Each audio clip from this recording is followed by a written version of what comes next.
الحبيب الذي ترجى شفاعته لكل هول من الأهوال مقتحم.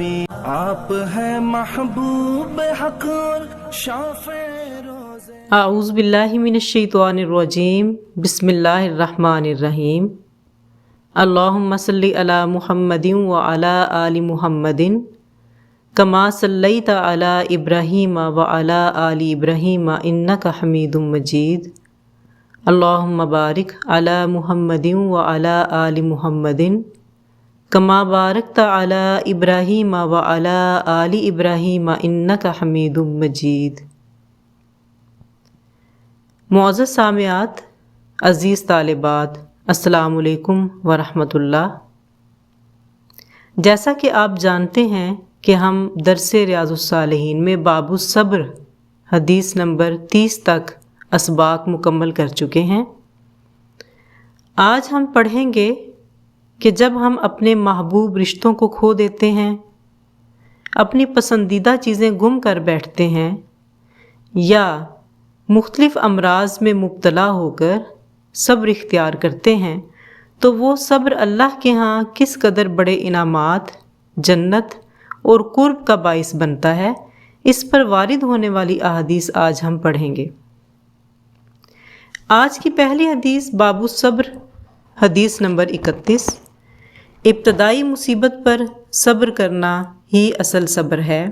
یہ ایک ایسی عورت کا واقعہ ہے جو اپنے بچے کی قبر پہ بیٹھی رو رہی ہے اور رسول اللہ صلی اللہ علیہ وآلہ وسلم اسے صبر کی تلقین کرتے ہیں.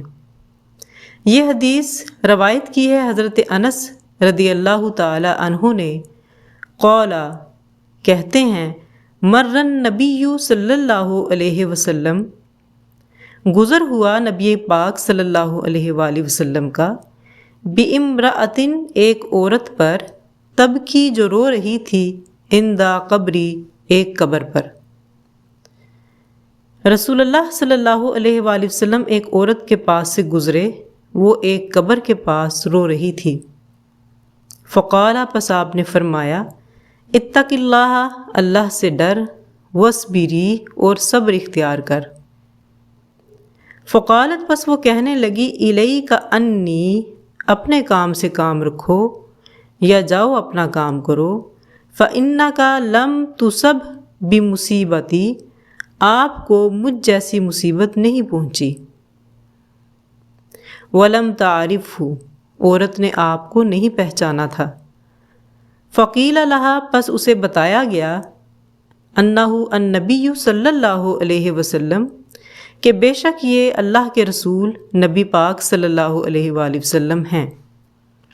فَآتَتْ، پس وہ حاضر ہوئی، باب النبی صلی اللہ علیہ وسلم، نبی پاک صلی اللہ علیہ وآلہ وسلم کے دروازے پر یا آپ کے گھر پر.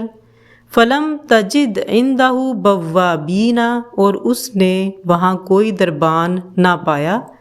یعنی آپ ایک ایسے بادشاہ تھے ریاست مدینہ کے کہ آپ کے دروازے پہ اس نے کوئی دربان نہیں پایا. فقالت، اور وہ عرض کرنے لگی، لم عارف کا، میں نے آپ کو نہیں پہچانا تھا. یعنی وہ معذرت کر رہی ہے کہ یا رسول اللہ صلی اللہ علیہ وآلہ وسلم، لم عارف کا، میں نے آپ کو نہیں پہچانا تھا. فقال، پس آپ نے فرمایا، انما الصبر، بے شک صبر وہی ہے، عند الصدمۃ الاولی، جو پہلی چوٹ پر ہوتا ہے. یعنی جب غم تازہ ہوتا ہے، جب اس وقت صبر کیا جائے تو اصل صبر وہی ہے. وقت گزرنے کے ساتھ تو صبر آ ہی جاتا ہے. مسلم کی روایت ہے کہ تب کی علی صبی اللہ، وہ اپنے بچے پر رو رہی تھی، یعنی اس کا بچہ وفات پا گیا تھا. اس عورت کا نام تو تاریخ میں معلوم نہیں ہو سکا، لیکن یہ معلوم ہو گیا ہے کہ قبر اس کے بچے کی تھی. یہاں آپ صلی اللہ علیہ وآلہ وسلم کی عاجزی اور انکساری کا پتہ چلتا ہے. وَلَمْ تَعْرِفْهُ، عورت نے آپ کو نہیں پہچانا اور کہا کہ جاؤ اپنا کام کرو. اس جملے سے معلوم ہوتا ہے کہ آپ صلی اللہ علیہ وآلہ وسلم کے اندر کتنی تواضع اور عاجزی تھی، اور آپ ایک عام انسان کی طرح وضع قطع رکھتے تھے کہ عورت نے آپ کو نہیں پہچانا اور اس لیے اس نے آپ کی شان کا لحاظ نہیں رکھا، مگر آپ نے اس پر نہ تو کوئی ناراضگی کا اظہار فرمایا اور نہ ہی شکوہ کیا۔ اور جب وہ عورت معذرت کے لیے حاضر ہوئی تب بھی آپ صلی اللہ علیہ وآلہ وسلم نے اس کو اپنی شان کے بارے میں کچھ نہیں بتایا، بلکہ نصیحت کی اور کہا کہ انما الصبر عند الصدمۃ الاولی، کہ صبر وہی ہوتا ہے جو پہلی چوٹ پر کیا جائے۔ یہ انسان کی فطرت ہے کہ آدمی پر جتنے بھی بڑے بڑے صدمے اور غم آ جائیں، وقت گزرنے کے ساتھ ساتھ وہ اس صدمے اور غم کا بوجھ ہلکا، قابل برداشت یا بالکل بھول جاتا ہے۔ اس وقت تو صبر خود ہی آ گیا۔ صبر تو اس وقت معتبر ہے جب کہ آدمی کو ابتدائے صدمہ پہنچے، اسی وقت اللہ کی خوشنودی کے لیے وہ صبر کرے اور واویلا نہ کرے۔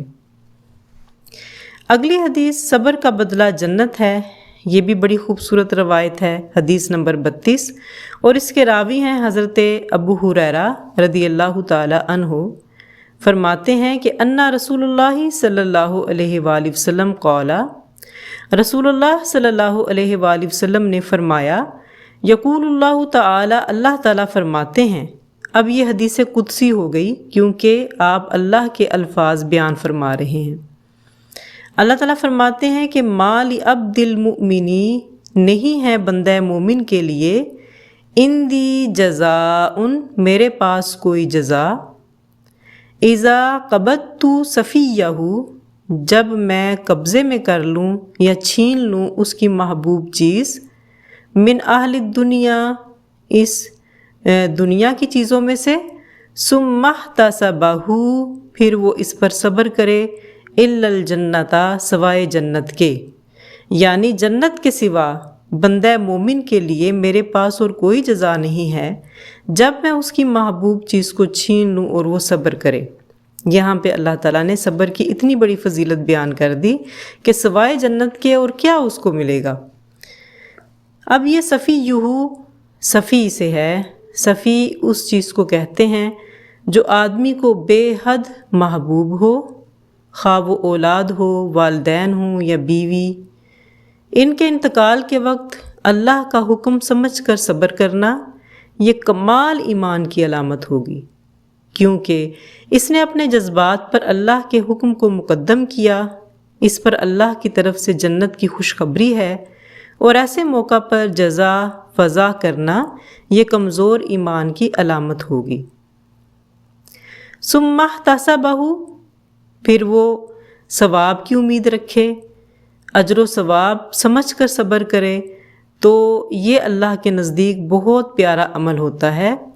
بعض علماء نے لکھا ہے کہ جب اللہ کسی کے محبوب کی روح کو قبض کر لے، پھر وہ اس پر صبر کرے، تو اس صبر کی وجہ سے اس کا اللہ کے ساتھ ایسا تعلق پیدا ہو جاتا ہے کہ اللہ اس بندے کو جنت دیے بغیر راضی اور خوش نہیں ہوں گے۔ مطلب اس حدیث کا یہ ہوا کہ صبر اللہ اور بندے کے درمیان کے ریلیشن کو، رشتے اور تعلق کو بہت مضبوط کر دیتا ہے، اس کی اللہ سے لو لگ جاتی ہے اور دنیا کی محبت اس کے دل سے نکلنے لگتی ہے۔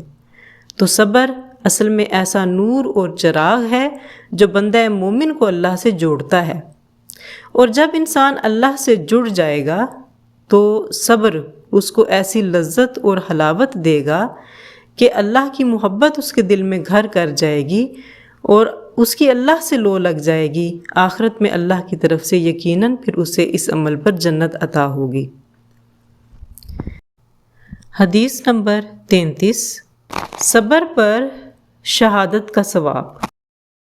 اس حدیث کی راویہ ہیں حضرت ام المومنین عائشہ صدیقہ طیبہ و طاہرہ رضی اللہ تعالی عنہا، انہا، بے شک انہوں نے، سألت، پوچھا، رسول اللہ صلی اللہ علیہ وآلہ وسلم سے عن الطاعون، طاعون کے متعلق، یعنی جو طاعون کی بیماری ہے اس کے متعلق پوچھا۔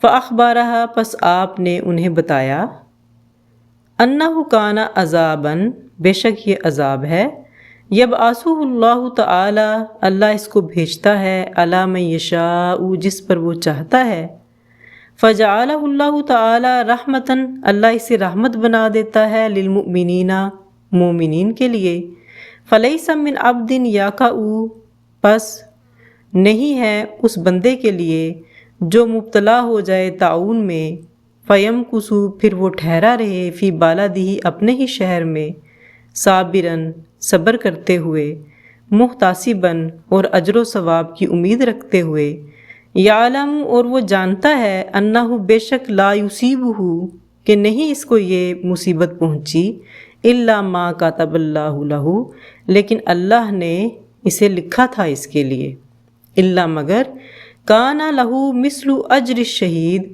اسے شہید کے برابر ثواب ملے گا۔ یعنی طاعون کی جو بیماری ہے یا جو وبا ہے، یہ مجموعی طور پہ پوری بستی میں وارد ہوتی ہے، مبتلا ہو جاتے ہیں لوگ، جیسا کہ پچھلے دنوں کرونا تھا۔ آپ کرونا کو طاعون پہ قیاس کر سکتے ہیں، اس میں نیک لوگوں کی بھی وفات ہو جاتی ہے اور بروں کی بھی۔ تو یہ پھیلنے والی وبائیں نیکوں کے لیے اجر و ثواب کا باعث بنتی ہیں، بشرط یہ کہ وہ صبر کے ساتھ اسے سہ جائیں اور ثواب کی امید رکھتے ہوئے اپنے شہروں سے نہ نکلیں، اور گناہگاروں کے لیے یہ عذاب ہوتا ہے۔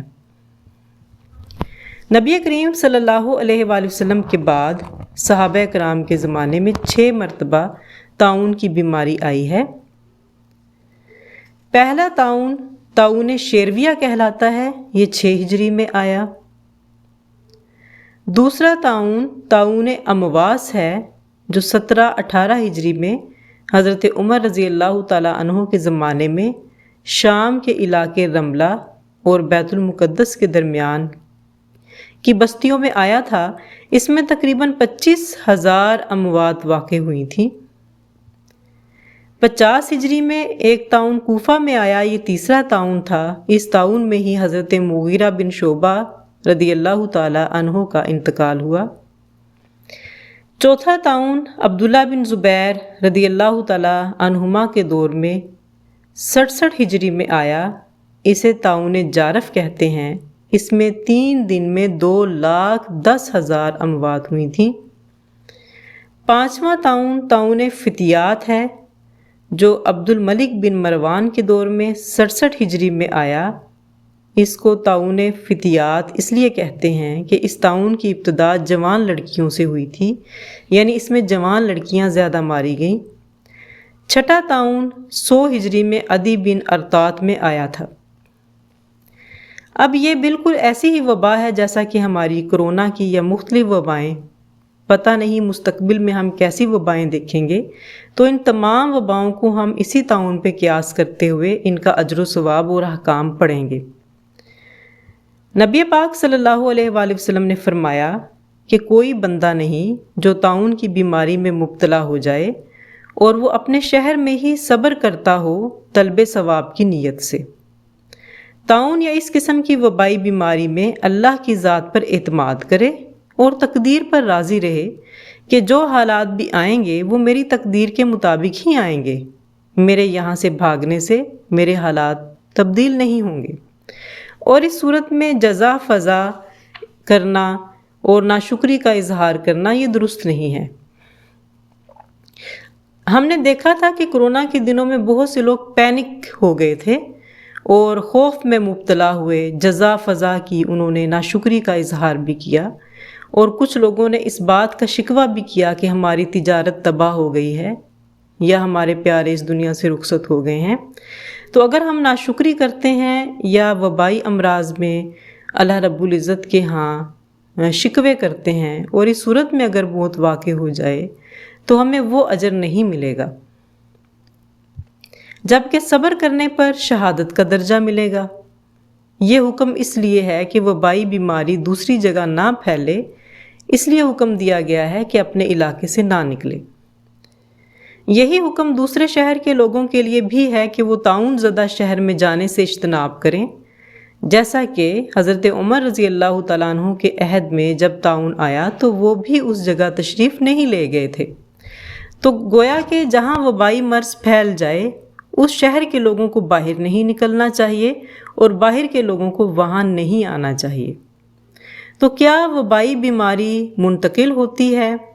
سائنسی لحاظ سے دیکھا جائے تو ہاں منتقل بھی ہوتی ہے، لیکن اسلام میں اس کی کوئی حقیقت نہیں۔ قرآن پاک میں ارشاد ہے لَن يُصِيبَنَا إِلَّا مَا كَتَبَ اللَّهُ لَنَا هُوَ مَوْلَانَا وَعَلَى اللَّهِ فَلْيَتَوَكَّلِ الْمُؤْمِنُونَ، ہرگز نہیں آئے گی ہم پر کوئی مصیبت بجوز اس کے کہ جو اللہ نے لکھ دی ہے، اور اللہ پر ہی بھروسہ کرنا ہے ایمان والوں کو۔ اور نبی پاک صلی اللہ علیہ وآلہ وسلم نے یہ بھی فرمایا ہے کہ اللہ پہ توکل مضبوط رکھو، لا ادا ولا تیارتا فی الاسلام، اسلام میں نہ تو بیماری لگنے کی حقیقت ہے اور نہ ہی بدشگونی ہے۔ اگر بیماری منتقل نہیں ہوتی تو وہاں سے نکلنے سے کیوں منع کیا گیا؟ یعنی سوال تو اب پیدا ہوتا ہے کہ پھر کیوں منع کیا گیا؟ یہ منع صرف اس لیے کیا گیا کہ کچے ایمان والے کا عقیدہ خراب نہ ہو جائے کہ میں فلاں جگہ گیا تھا تو اس لیے مجھے بیماری لگی، بلکہ عقیدہ یہ ہونا چاہیے کہ اللہ کے حکم سے مجھے یہ بیماری لگی ہے، نہ کہ وہ اس جگہ یا افراد کی طرف اشارہ کرے۔ آپ صلی اللہ علیہ وآلہ وسلم نے ایک کوڑھی آدمی کے ساتھ کھانا کھایا، اور اس بات کو بتانے کے لیے یہی بات سمجھائی گئی ہے کہ جو تقدیر میں لکھا ہے وہی ہوگا۔ اگلی حدیث، حدیث نمبر 34، بینائی کے عوض جنت، یعنی وہ لوگ جو بینائی سے محروم ہو جائیں اور صبر کریں۔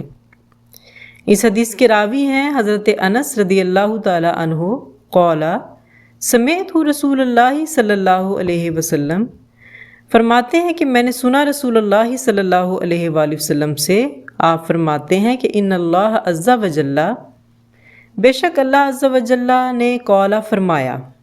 اب یہ بھی حدیث قدسی ہے، اذا ابتلیت عبدی، جب میں آزمائش میں ڈالتا ہوں اپنے بندے کو، بحبیبتیہ، اس کی دو محبوب چیزوں کے بارے میں۔ اب دو محبوب چیزوں سے مراد ہے آنکھیں، یعنی جب میں آنکھوں کے میں متعلق کسی بندے کو آزمائش میں مبتلا کرتا ہوں، فصبر، پھر وہ صبر کرے، اودتہ منہم الجنۃ، تو میں ان دونوں کے عوض اسے جنت عطا کرتا ہوں۔ یریدو، یہاں مراد ہے عینیہ، اس کی آنکھیں۔ راوی کیا ہے اسے بخاری نے۔ نابینا کو جنت کی خوشخبری دی گئی ہے کہ جب میں اپنے بندے کو اس کی دو محبوب چیزوں یعنی آنکھوں میں مبتلا کروں، اس کی بینائی ختم کر دوں، اس پر وہ صبر کرے تو اس کے عوض میں اسے جنت عطا کرتا ہوں۔ اس حدیث سے ایک نابینا صابر شاکر شخص کی فضیلت کو بیان کیا جا رہا ہے کہ یہ شخص بڑے احترام کا مستحق ہے۔ ایسے شخص کے ساتھ بے اتنائی کرنا بڑی محرومی کی بات ہے۔ نابینا کو یہ فضیلت اس لیے دی گئی کہ وہ دنیائے فانی سے پورا فائدہ نہیں اٹھا سکتا۔ اس پر اللہ کی طرف سے اسے یہ انعام دیا جا رہا ہے کہ یہ شخص اپنی تقدیر پر راضی ہوگا تو وہ نفع اور وہ لذت جو اس نے آنکھوں کے چلے جانے کی وجہ سے کھو دی ہے اور دنیا سے وہ لذت اور نفع حاصل نہ کر سکا، اس کے عوض اللہ جنت کے ہمیشہ کے نفع سے اسے نوازے گا۔ سوال پیدا ہوتا ہے کہ آنکھوں کی بینائی پر یہ فضیلت خاص کیوں ملی ہے؟ سب سے اہم عضو انسان کا آنکھ ہی ہے، اس کی اہمیت کے پیش نظر یہ فضیلت دی گئی۔ آنکھوں کا نہ ہونا دنیا میں سب سے بڑی محرومی ہے۔ اللہ تعالیٰ جزا بھی بقدر مشقت ہی تو عطا فرماتے ہیں، اس لیے اس بڑی محرومی کی جزا جنت کی صورت میں دی جا رہی ہے۔ حدیث نمبر 35، مرگی کی بیماری پر صبر کرنے کا بدلہ جنت ہے، اور اس حدیث کے راوی ہیں حضرت عطا بن ابی رباح قال، کہتے ہیں قال علی ابن عباس رضی اللہ تعالی عنہما، مجھے حضرت عبداللہ ابن عباس نے کہا، الا اوری کا، کیا میں آپ کو نہ دکھاؤں، امرأتن، ایک عورت، من اہل الجنتی، جو اہل جنت میں سے ہے۔ عطا بن ابی رباح جو ہیں یہ صحابی نہیں ہیں، یہ تابعی ہیں، عبداللہ ابن عباس صحابی ہیں۔ تو وہ انہیں یہ کہتے ہیں کہ میں آپ کو ایسی عورت نہ دکھاؤں جو اہل جنت میں سے ہے؟ فقلت، پس میں نے کہا بلا کیوں نہیں؟ قالا، تو وہ کہتے ہیں کہ ہذہ المرأۃ السوداء، یہ جو سیاہ فام عورت ہے، آتت النبی صلی اللہ علیہ وسلم، یہ حاضر ہوئی نبی پاک صلی اللہ علیہ وآلہ وسلم کے پاس، فقالت، پس کہنے لگی، انی اسرع، مجھے مرگی کا دورہ پڑتا ہے یا میں مرگی کے مرض میں مبتلا ہوں، انی اتکشف، اور میرا ستر بھی کھل جاتا ہے، یعنی میرے کپڑے ہٹ جاتے ہیں، فد اللہ تعالی لی، آپ میرے لیے اللہ سے دعا کیجئے، قالا، تو نبی پاک صلی اللہ علیہ وآلہ وسلم نے فرمایا، ان شئتی صبرتی، اگر تو چاہے تو صبر کر لے، وَلَكِ الْجَنَّةُ، تجھے جنت ملے گی، وَإِن شئتی، اور اگر تو چاہے دعوت اللہ تعالی، تو میں اللہ سے دعا کر دیتا ہوں، ان یعافیاکی، کہ وہ تجھے عافیت دے دے، فقالت، پس وہ کہنے لگی، اصبرو، میں صبر کروں گی، فقالت، پس وہ کہنے لگی، انی اتکشف، میرا ستر کھل جاتا ہے، فد اللہ، آپ اللہ سے یہ دعا کر دیں، ان لا اتکشف، کہ میرا ستر نہ کھلا کرے، فدعا لہا، پس آپ نے اس کے لیے یہ دعا کر دی۔ یہ جو خاتون ہیں ان کا نام سعیرہ، سین کے ساتھ، سین عین یا را اور گول ہا، سعیرہ، اور ان کی کنیت ظفر تھی۔ انہیں مرگی کی بیماری پر صبر کرنے کے بدلے جنت کی بشارت دی گئی۔ اس سیاہ فام عورت نے دنیا کی چند روزہ تکلیف برداشت کر کے اس کے عوض جنت حاصل کر لی، یعنی فانی بیماری کے عوض ابدی مقام قرب و رضائے الہی کو حاصل کر لیا اور اپنی تقدیر پر راضی ہو گئی۔ یہاں ایک اور بات بھی معلوم ہوتی ہے کہ بیماری کے لیے دعا کرانا جائز ہے، جیسا کہ اس خاتون نے دعا کروائی، اور یہ ایک فطری عمل ہوتا ہے کہ آپ اپنی بیماری سے پریشان ہیں یا کسی بھی مصیبت میں مبتلا ہیں تو وہ اپنی مصیبت کا اظہار کرتے ہیں۔ اور یہ بھی بات پتہ چلتی ہے کہ بے ہوشی کی حالت میں بے اختیار بدن کا کھل جانا یہ نہ گناہ ہے اور نہ ہی نافرمانی، مگر اس عورت نے پھر بھی دعا کروائی، وہ اس لیے کہ اس کے اندر ایک فطری شرم و حیا تھی اور وہ یہ چاہتی تھی کہ دورے کی حالت میں بھی میرا ستر نہ کھلے۔ اب یہاں دو رستے ہیں انسان کو دکھائے گئے، ایک ہمت اور عزیمت کا رستہ ہے اور دوسرا رخصت کا رستہ ہے۔ یعنی نبی پاک صلی اللہ علیہ وآلہ وسلم نے اس خاتون کے سامنے دو آپشن رکھے کہ یا تو شفا لے لے یا جنت لے لے۔ شفا حاصل کر لینا رخصت کا رستہ ہے، اور یہ انسان اس وقت اپناتا ہے جب اس میں اتنی ہمت نہ ہو کہ وہ اس آزمائش کو سہ سکے، اور رخصت کا رستہ اختیار کرنے پہ بھی کوئی گناہ نہیں ہے، لیکن بہت بلند مقام اور بہت بڑے رتبے حاصل نہیں ہوتے۔ اور دوسرا رستہ عزیمت کا ہے، بلند ہمتی کا ہے، کہ انسان اس آزمائش کو سہ جاتا ہے صرف اس لیے کہ وہ قرب الہی کا ذریعہ بنے گا۔ تو اس عورت نے بھی رخصت کے مقابلے میں عزیمت کو ترجیح دی اور قرب الہی کو پا لیا۔ اس سے یہ بھی معلوم ہوا کہ جس طرح بیماری کا علاج دوا کے ساتھ کروانا جائز ہے، اسی طرح کسی اللہ والے سے دعا کروانا بھی جائز ہے۔ اب ہم دیکھتے ہیں اس حدیث کے راوی حضرت عطا بن ابی رباح رحمۃ اللہ علیہ کے مختصر حالات زندگی۔ چونکہ یہ ان سے پہلی حدیث روایت ہو رہی ہے تو لہٰذا ہم ان کے بارے میں کچھ پڑھیں گے۔ آپ کا نام عطا، کنیت ابو محمد، والد کا نام اسلم، اور ان کی کنیت ابو رباح تھی۔ آپ تابعی ہیں اور حضرت عثمان غنی رضی اللہ تعالیٰ عنہ کے عہد خلافت میں پیدا ہوئے تھے۔ قرآن و حدیث کے حافظ تھے، اپنے زمانے کے بڑے مفتی تھے۔ حضرت حافظ ابن حجر رحمۃ اللہ علیہ فرماتے ہیں کہ عطا فقہ، علم، پرہیزگاری اور فضل و کمال کے لحاظ سے سادات تابعین میں سے تھے، یعنی تابعین کے سردار تھے۔ آپ حجت اللہ اور کبیر الشان تھے، یعنی بڑی بلند شان والے تھے۔ علامہ نووی رحمۃ اللہ علیہ فرماتے ہیں کہ عطا رحمۃ اللہ علیہ مکہ کے مفتی اور مشہور امام تھے۔ بڑے بڑے ائمہ کرام ان کے علمی کمالات کے معترف تھے۔ خصوصی علم آپ کے پاس مناسک حج کا تھا۔ مناسک حج کے بہت بڑے عالم تھے۔ امام باقر رحمۃ اللہ علیہ جو اہل بیت میں سے ہیں، وہ فرماتے ہیں کہ عطا رحمۃ اللہ علیہ سے زیادہ مناسک حج کا کوئی جاننے والا باقی نہیں ہے۔ علامہ ابن جوزی رحمۃ اللہ علیہ فرماتے ہیں کہ ایک مرتبہ سلیمان بن عبد الملک رحمۃ اللہ علیہ آپ کی خدمت میں حاضر ہوا۔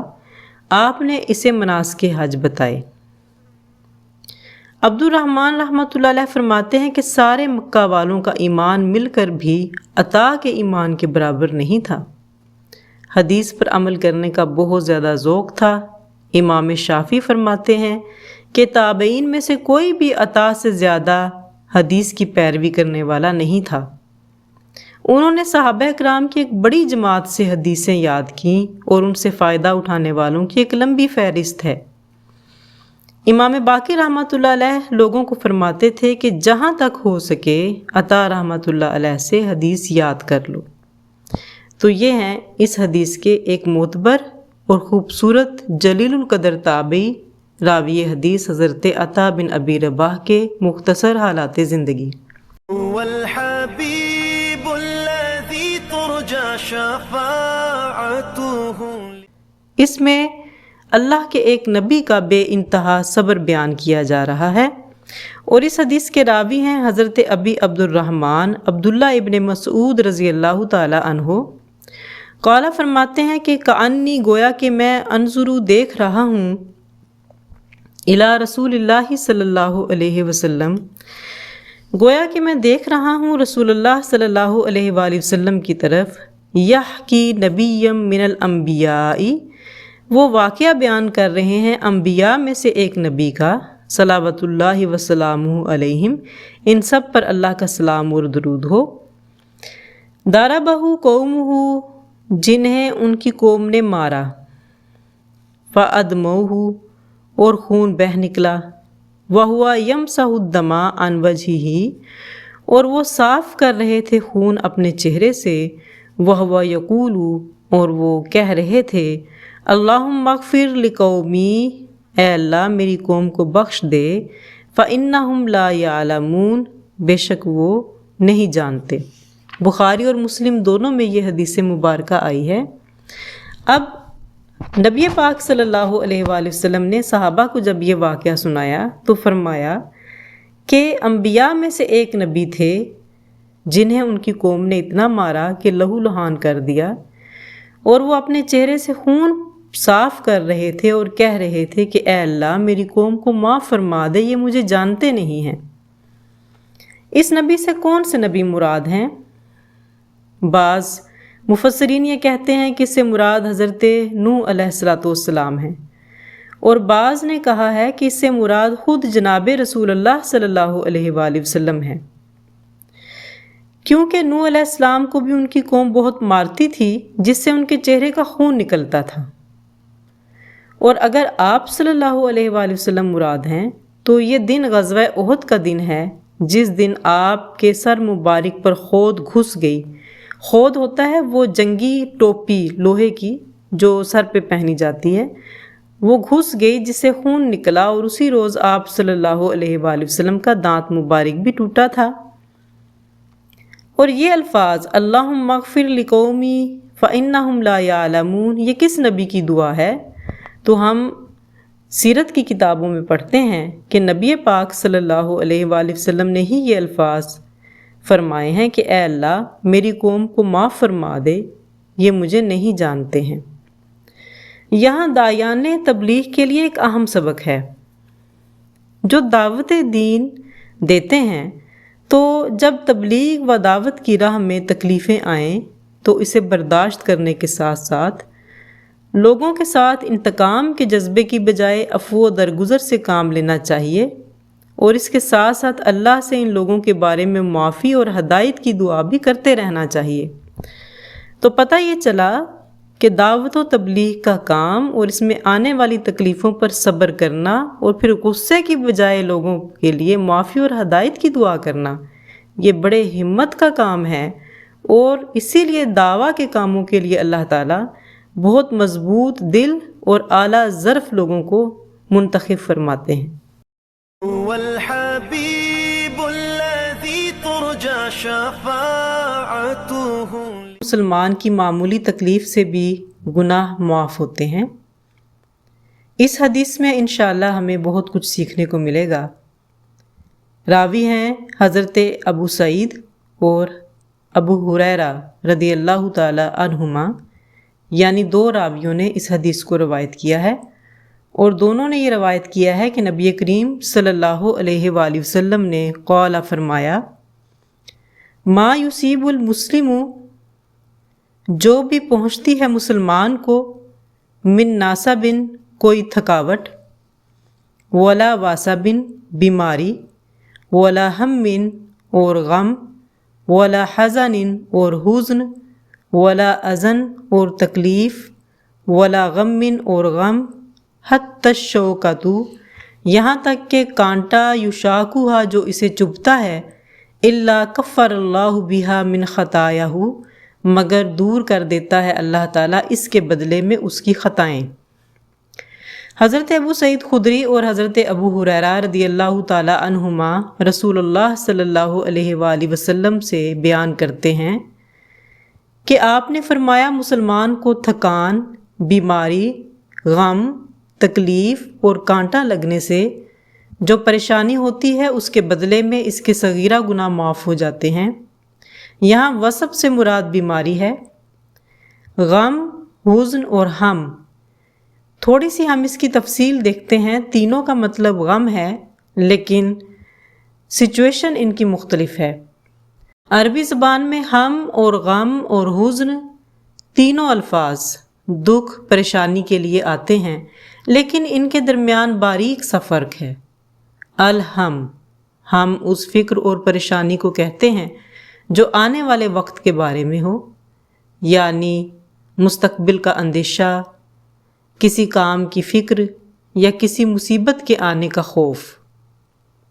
رسول اللہ صلی اللہ علیہ وآلہ وسلم دعا فرمایا کرتے تھے، اللہم انی اعوذ بک من الہم والحزن، اے اللہ، ہم اور حزن سے میں تیری پناہ مانگتا ہوں، یعنی اس غم سے جو مستقبل کا ہے میں اس سے تیری پناہ مانگتا ہوں، اور حزن سے مراد اس دکھ کو کہتے ہیں جو گزرے ہوئے واقعے کی وجہ سے دل میں پیدا ہو، یعنی کسی نقصان، جدائی یا ناکامی پر دل کا غمگین ہونا، جیسا کہ حضرت ابو طالب اور حضرت خدیجہ رضی اللہ تعالی عنہا کی وفات کے بعد جو غم رسول اللہ صلی اللہ علیہ وآلہ وسلم نے جھیلا، اسے حزن کہا جاتا ہے، اور اس سال کو عام الحزن کے نام سے یاد کیا جاتا ہے۔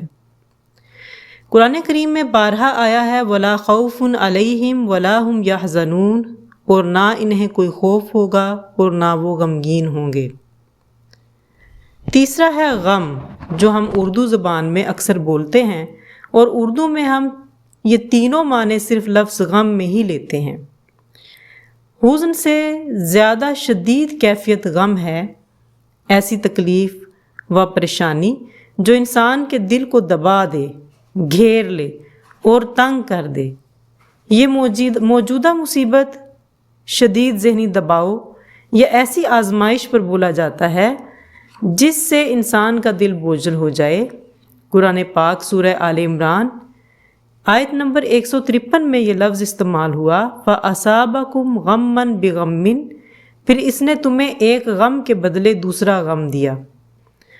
تو نبی پاک صلی اللہ علیہ وآلہ وسلم کا فرمان ہے کہ بندہ مومن کو جو بھی تھکاوٹ پیش آتی ہے، مستقبل کا غم ہو یا ماضی کا کوئی غم ہو یا موجودہ صورتحال میں وہ کسی غم میں مبتلا ہے، یہاں تک کہ اسے کانٹا بھی چبھے گا یا بیماری آئے گی، اس کے بدلے میں اس کے صغیرہ گناہ معاف کر دیے جاتے ہیں۔ تو اس سے پتہ یہ چلتا ہے کہ جب بھی آدمی کو کسی قسم کی کوئی راحت یا تکلیف پہنچے تو اس کا ذہن فوراً اللہ کی طرف جائے کہ یہ اللہ کی طرف سے ہے۔ اگر کوئی تکلیف پہنچی ہے تو اس پر صبر کرے، اور اگر وہ صبر کی بجائے تقدیر الہی کا شکوہ کرے تو ایک تو دنیاوی تکلیف ہوگی، اور اس کے ساتھ ساتھ وہ آخرت کے اجر و ثواب سے بھی محروم ہو جائے گا، اور یہ عمل یعنی یہ بے صبری آخرت کے لیے وبال بن جائے گی۔ اسی طرح حضرت ابن مسعود رضی اللہ تعالی عنہ سے بھی ایک حدیث مروی ہے، کانٹا چبھنا بھی گناہوں کا کفارہ ہے، حدیث نمبر 38۔ وعن ابن مسعود رضی اللہ تعالی عنہ قال، ابن مسعود رضی اللہ تعالی عنہ فرماتے ہیں، دخلت علی النبی صلی اللہ علیہ وسلم، میں داخل ہوا یا میں حاضر ہوا نبی پاک صلی اللہ علیہ وآلہ وسلم کے پاس، وہو یوعک، اور آپ بخار میں مبتلا تھے۔ فقلت، پس میں نے عرض کیا، یا رسول اللہ صلی اللہ علیہ وسلم، انکا توعک وعکا شدیدا، آپ تو شدید بخار میں مبتلا ہیں۔ قال، آپ نے فرمایا، اجل، ایسا ہی ہے، انی اوعک، مجھے بخار ہے، کما یوعک، جیسا کہ بخار ہوتا ہے، رجلان منکم، تم میں سے دو مردوں کو۔ قلت، میں نے عرض کیا، ذالک ان لک اجرین، اس لیے آپ کو دگنا ثواب ملے گا۔ آپ نے سوال کیا کیونکہ آگے کوسچن مارک آ رہا ہے۔ قال، آپ نے فرمایا، اجل ذالک، ہاں یہی بات ہے، کذالک، اسی طرح، ما من مسلمین، جو بھی مسلمان، یصیبہ، اسے پہنچتی ہے اذن، کوئی تکلیف، شوکتن، کانٹا چبھنے کی بھی، فما فوقہا، یا اس سے بھی کوئی کم تر تکلیف، الا کفر اللہ بہا سیئاتہ، مگر اللہ اس کے عوض اس کے گناہوں کو معاف کر دیتا ہے یا مٹا دیتا ہے۔ وحطت عنہ ذنوبہ، اور ساکت ہو جاتے ہیں اس سے اس کے گناہ، کما تحط الشجرۃ، جیسا کہ گر جاتے ہیں درخت سے، ورقہا، اس کے پتے۔ یہ بخاری اور مسلم دونوں میں حدیث وارد ہوئی ہے۔ آپ صلی اللہ علیہ وآلہ وسلم کو عام لوگوں سے زیادہ بخار میں تکلیف ہوتی تھی۔ یا رسول اللہ انکا توعک وعکا شدیدا، کہ اے اللہ کے رسول، آپ تو شدید بخار میں مبتلا ہیں۔ اس سے معلوم ہوتا ہے کہ انبیاء کرام علیہ السلام کو بھی عام لوگوں کی طرح حالات آتے تھے، اور یہ ان کے بلندی درجات کا ذریعہ ہوتے تھے۔ ان لک اجرین، قال اجل، کیا آپ کے لیے اس میں 2 اجر ہیں؟ تو آپ نے فرمایا، ہاں، دگنا ثواب۔ یہ اسی لیے ہے کہ آپ کو دگنی مشقت برداشت کرنی پڑی تھی، تو دگنی مشقت سے ثواب بھی دگنا ہی ہوگا۔ بخار کے کچھ فضائل بھی آئے ہیں احادیث میں۔ ایک روایت میں آتا ہے کہ مومن بندے کی مثال جب اسے بخار ہو جائے اس لوہے جیسی ہے کہ جسے آگ میں ڈالا جائے تو اس کا میل جاتا رہے اور عمدہ حصہ باقی رہ جائے، یعنی بخار انسان کے گناہوں کو معاف کر دیتا ہے۔ ایک دوسری روایت میں ہے کہ بخار حصہ ہے ہر مومن کا آگ سے، اور ایک رات کا بخار پورے 1 سال کے گناہوں کا کفارہ بن جاتا ہے۔ ایک روایت میں آتا ہے کہ بخار شہادت ہے، یعنی بخار میں مر جانا شہادت ہے۔ اور ایک روایت میں ہے جس کے راوی اسد بن قرظ رضی اللہ تعالی عنہ ہیں، آپ نے فرمایا، بخار خطاؤں کو ایسے جھاڑ دیتا ہے جیسے درخت اپنے پتوں کو جھاڑ دیتے ہیں۔ یہ احادیث جو میں نے ابھی بخار کے ضمن میں پڑھی ہیں، یہ ترغیب و ترہیب اور دیلمی اور ابن نافع نے ان کو روایت کیا ہے۔ حدیث نمبر 39 ابو ہریرہ رضی اللہ تعالی عنہ سے روایت ہے، نبی پاک صلی اللہ علیہ وآلہ وسلم نے فرمایا، من یرید اللہ بہ خیرا، اللہ جس کی بھلائی کا ارادہ فرماتے ہیں، یصیب منہ، تو اسے مصائب میں گرفتار کر دیتے ہیں۔ دنیا کی تکلیفیں، مصائب، بیماریاں، جان و مال کا نقصان وغیرہ، یہ مومن کے لیے بھلائی اس طرح ہے کہ دنیا میں وہ ان سب کی وجہ سے اللہ کی طرف رجوع کرتا ہے اور اس کے سامنے دعا و التجا کرتا ہے۔ اس کی وجہ سے اس کے گناہ بھی معاف ہوتے ہیں اور آخرت کے درجات بھی بلند ہوتے ہیں۔ بعض روایات میں آتا ہے کہ اللہ نے مومن کے لیے جنت میں ایک مقام بنایا ہوا ہے، اگر وہ عبادات کے ذریعے وہ مقام حاصل نہیں کرتا تو اس کو مصائب دیتے ہیں، اور جب وہ اس پر صبر کرتا ہے تو وہ اس مقام کو حاصل کر لیتا ہے۔ والحبيب الذي ترجى شفاعته لكل هول من الأهوال مقتحم